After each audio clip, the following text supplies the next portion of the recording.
जीवन कितना सुखद सलोना, योगी पवित्र जीवन कितना सुखद सलोना, सींचा है ज्ञान अमृत से अंतर का कोना कोना। योगी पवित्र जीवन कितना सुखद सलोना, सींचा है ज्ञान अमृत से अंतर का कोना कोना।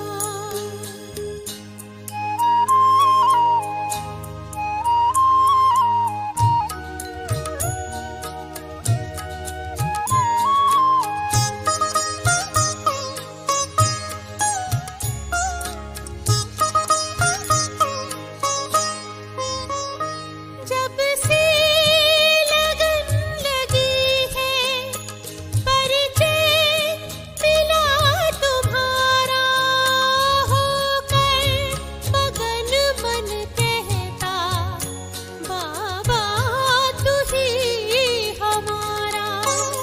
जब से लगन लगी है, परिचय मिला तुम्हारा, होकर मगन मन कहता बाबा तू ही हमारा। प्रभु से महामिलन का मन में सदा है होना, सींचा है ज्ञान अमृत से अंतर का कोना कोना।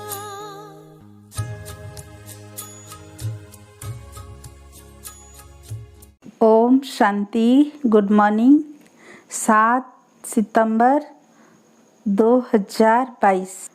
प्यारे बाबा, मीठे बाबा के प्यारे बोल, मीठे बच्चे, बाप की शिक्षाओं को धारण कर तुम्हें गुणवान फूल बनना है।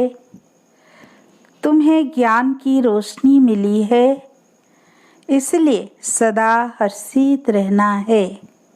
आज का प्रश्न, तुम बच्चों की कौन सी गुह्य रमणीक बातें हैं जो मनुष्य सुनकर मूंझते हैं? उत्तर, तुम कहते हो अभी हम ब्राह्मण कुलभूषण स्वदर्शन चक्रधारी हैं। हम ज्ञान की शंख ध्वनि करने वाले हैं।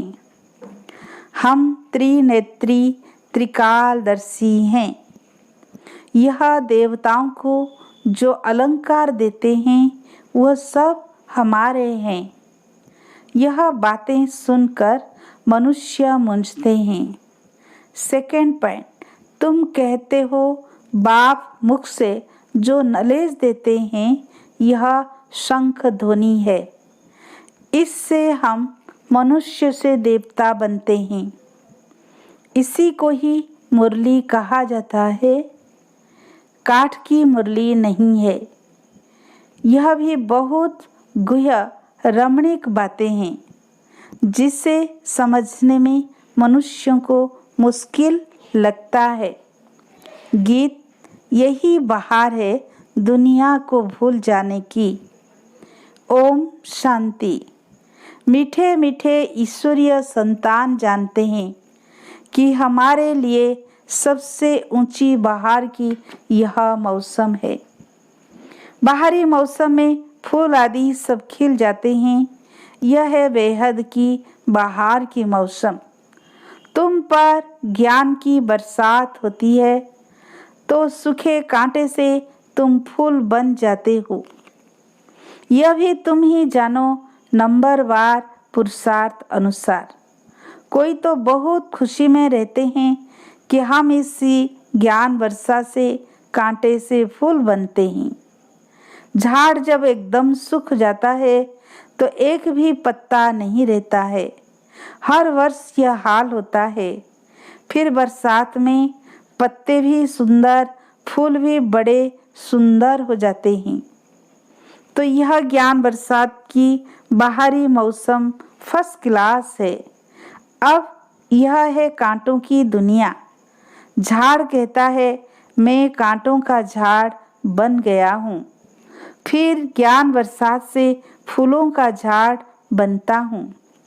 तुम एक एक चैतन्य झाड़ हो ना।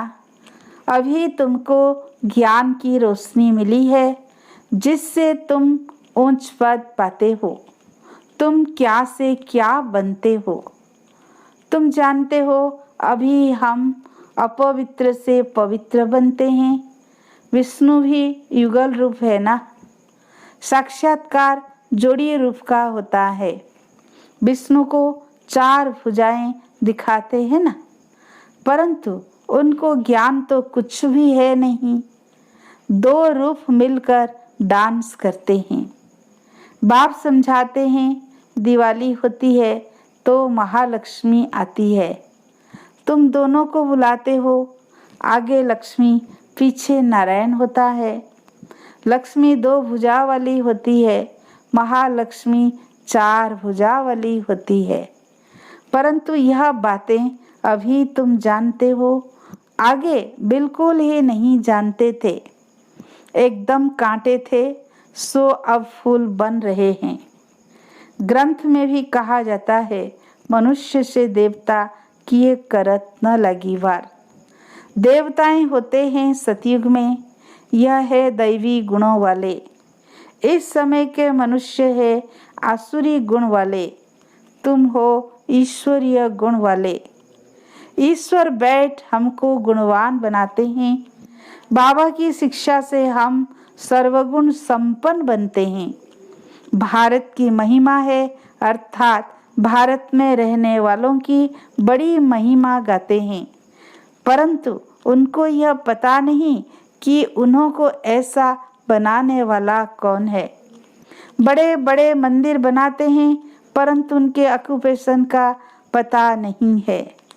तुमको तो बहुत रोशनी मिली है, तुमको बहुत हर्षित रहना है। वहाँ भी 21 जन्मों के लिए हर्षित रहेंगे। तुम जानते हो हम 21 जन्मों का पद लेने के लिए यह पढ़ाई पढ़ते हैं।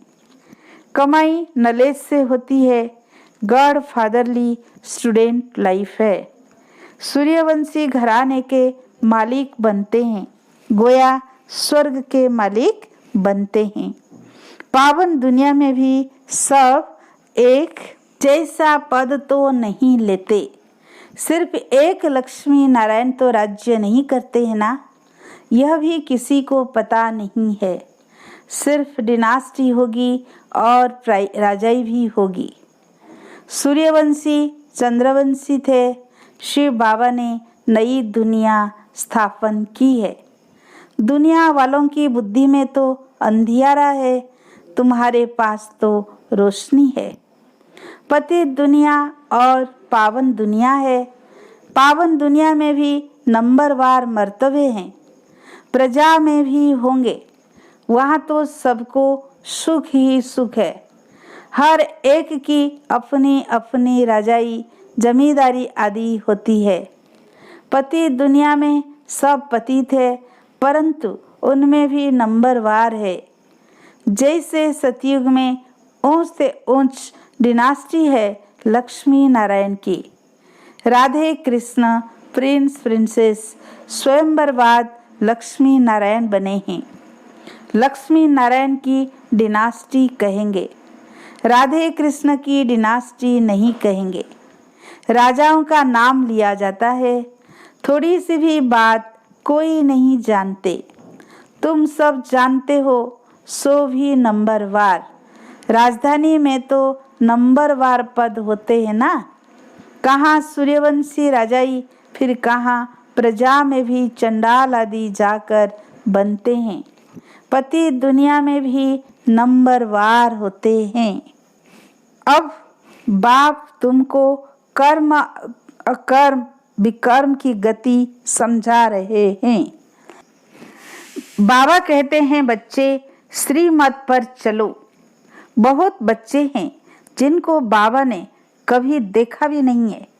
आपस में बहुत अच्छी सर्विस कर रहे हैं, बाप का परिचय देते रहते हैं। सिवाय ब्राह्मणी मुकर्रर किए बिना भी सेंटर चला रहे हैं, सन्मुख मिले भी नहीं है, फिर भी सर्विस कर आप समान बना रहे हैं। सन्मुख रहने वाले इतनी सर्विस नहीं करते। रूहानी यात्रा सिखाना है ना। तुम हो रूहानी पंडे, तुम भी रास्ता बताते हो। हे आत्माएं, बाप को याद करो। कहते भी हैं आत्माएं परमात्मा अलग रहे बहुकाल, वो भी तो हिसाब है ना। बहुत काल सिद्ध करके बताते हो ना। तुम ही सबसे जास्ती बहुत काल से बिछड़े हुए हो। सूर्यवंशी चंद्रवंशी घराने के थे, फिर पुनर्जन्म के चक्र में आते 84 जन्म लगे हैं। सो भी सबके 84 जन्म नहीं हो सकते। इस ज्ञान की रिमझिम में तुम बच्चे सदा रहते हो। यह है तुम्हारी स्टूडेंट लाइफ। कोई गृहस्थ व्यवहार संभालते हुए फिर दूसरा कोर्स भी तो उठाते हैं। यहाँ तो सिर्फ पवित्रता की बात है। बाप और वर्षे को याद करना है और पढ़ना भी है। पवित्र जरूर बनना पड़े। कहते भी हैं शेरनी का दूध सोने की बर्तन में ही ठहर सकता है। बाबा भी कहते हैं पवित्रता बिगैर धारणा नहीं हो सकती। इसीलिए बाबा कहते हैं इस काम महाशत्रु को जीतो। तुम पवित्र बनो, मेरे को पहचानो, तब तो मैं बुद्धि का ताला खोलूं। जब तक पवित्र ब्राह्मण कुलभूषण नहीं बनेंगे तो धारणा भी नहीं होगी। तुम ब्राह्मण कुलभूषण स्वदर्शन चक्रधारी हो और कोई समझ न सके। मनुष्य समझते हैं कि स्वदर्शन चक्रधारी तो देवताएं हैं। ये फिर कौन निकले हैं जो कहते हैं हम ब्राह्मण कुलभूषण स्वदर्शन चक्रधारी हैं। इन बातों को तुम बच्चे ही समझते हो। यह बड़ी गुह्य रमणीक बातें हैं। नॉलेज की शंख ध्वनि तुम करते हो, देवताएं तो नहीं करते। वह तो शिव बाबा की शंख ध्वनि सुनकर देवता बनते हैं। शिव बाबा तो है नॉलेजफुल, परंतु उनको शंख कैसे देंगे? नॉलेज तो जरूर किसी के मुख से देंगे ना। उनको ही मुरली कहा जाता है, बाकी कोई काठ की मुरली नहीं है। बरोबर ज्ञान की मुरली बज रही है। मनुष्य तो समझते हैं ये पूजा भक्ति आदि परंपरा से चली आती है, परंतु परंपरा से कोई चीज चल न सके। कहते भी हैं ये रक्षाबंधन आदि परंपरा से चले आते हैं। अच्छा, परंपरा से कब से? यह तो बताओ। क्या परमात्मा ने पतित दुनिया रची? तब उनको पतित पावन क्यों कहते हो? पढ़ाई की बातें रोज बुद्धि में आनी चाहिए।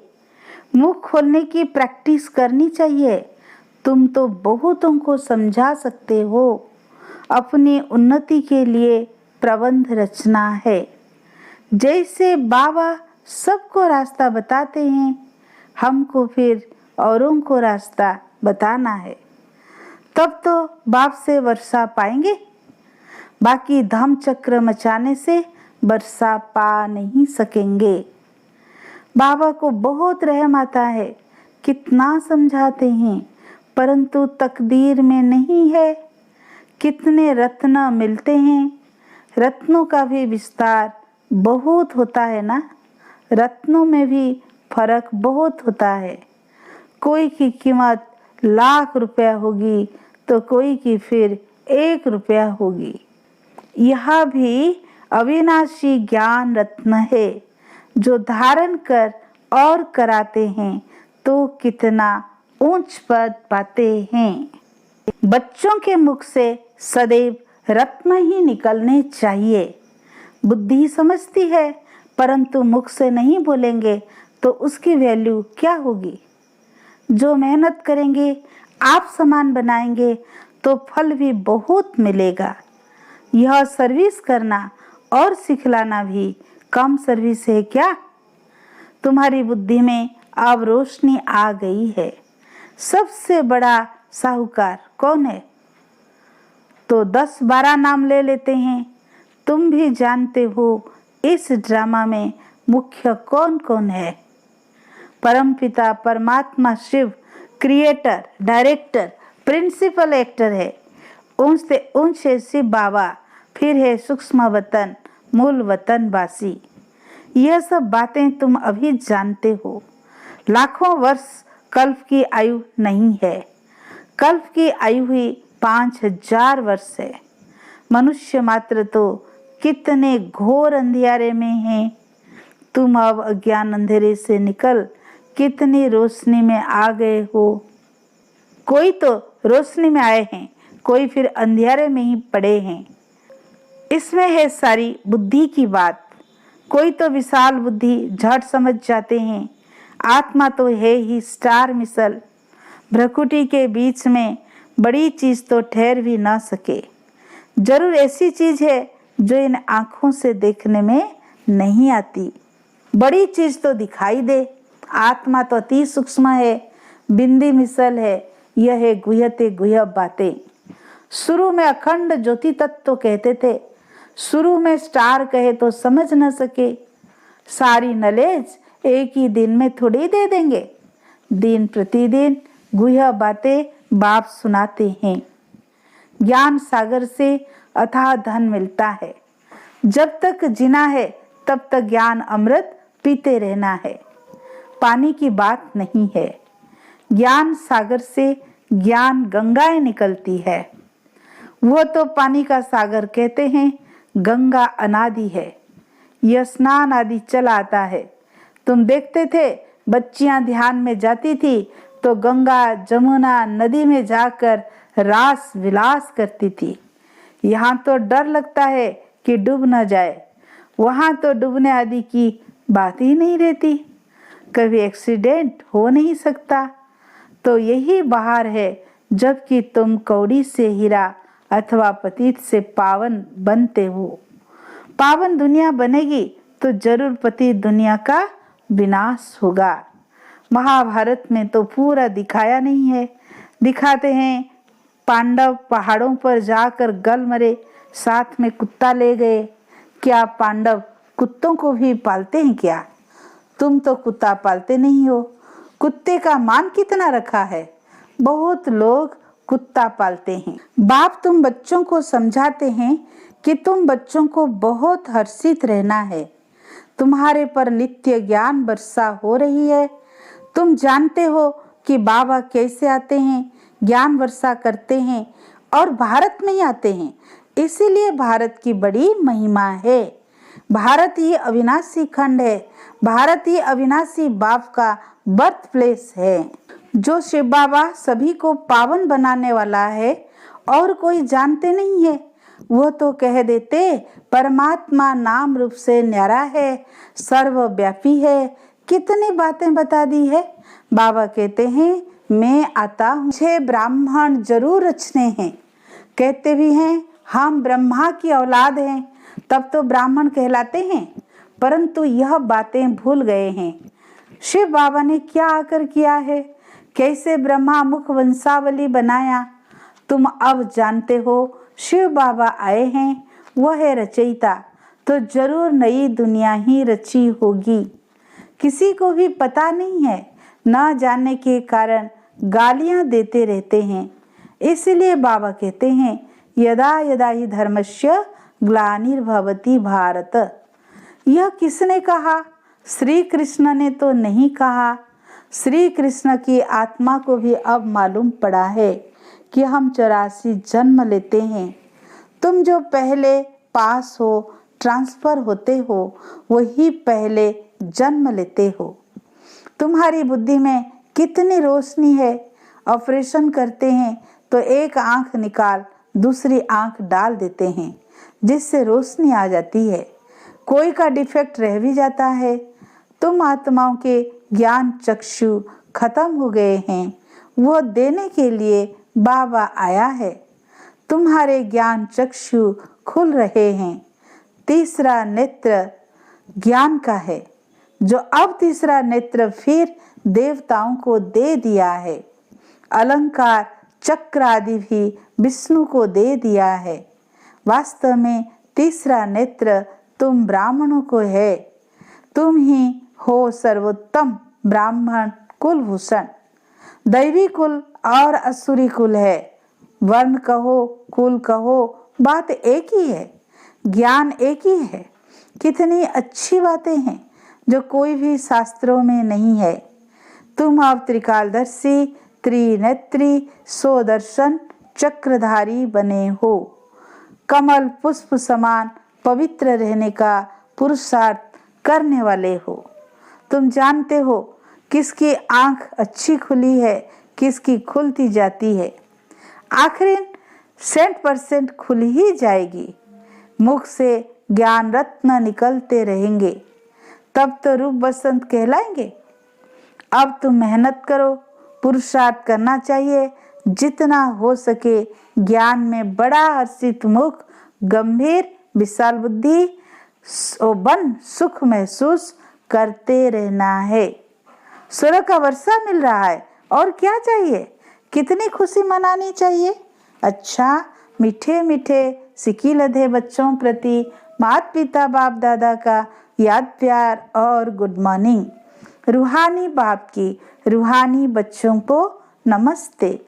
हम रूहानी बच्चों की रूहानी बाप दादा को याद प्यार गुड मॉर्निंग, नमस्ते नमस्ते। प्यारे बाप दादा को शुक्रिया शुक्रिया। धारणा के लिए मुख्य सार। पहला पॉइंट, सदा ज्ञान की रिमझिम में रहना है। रूहानी पंडावन सबको रास्ता बताना है। मुख से ज्ञान रत्न ही निकालने हैं। सेकेंड पॉइंट, ज्ञान मनन कर सदा हर्षित मुख, गंभीर और विशाल बुद्धि बन सुख का अनुभव करना और कराना है। आज का वरदान, धन कमाते अथवा संबंधों को निभाते हुए दुखों से मुक्त रहने वाले नष्टो मोहा ट्रस्टी भव। लौकिक संबंधों के बीच में रहते संबंध निभाना अलग चीज है और उनके तरफ आकर्षित होना अलग चीज है। ट्रस्टी होकर धन कमाना अलग चीज है। लगाव से कमाना, मोह से कमाना अलग चीज है। नष्ट मोहा वह ट्रस्टी की निशानी है। दुख और अशांति का नाम निशान ना हो। कभी कमाने में धन नीचे ऊपर हो जाए, वह संबंध निभाने में कोई बीमार हो जाए तो भी दुख की लहर न आए। सदा बेफिकर बादशाह। स्लोगन, रहम दिल उसे कहा जाता जो निर्बल को हिम्मत और बल देता रहे। अच्छा, ओम शांति।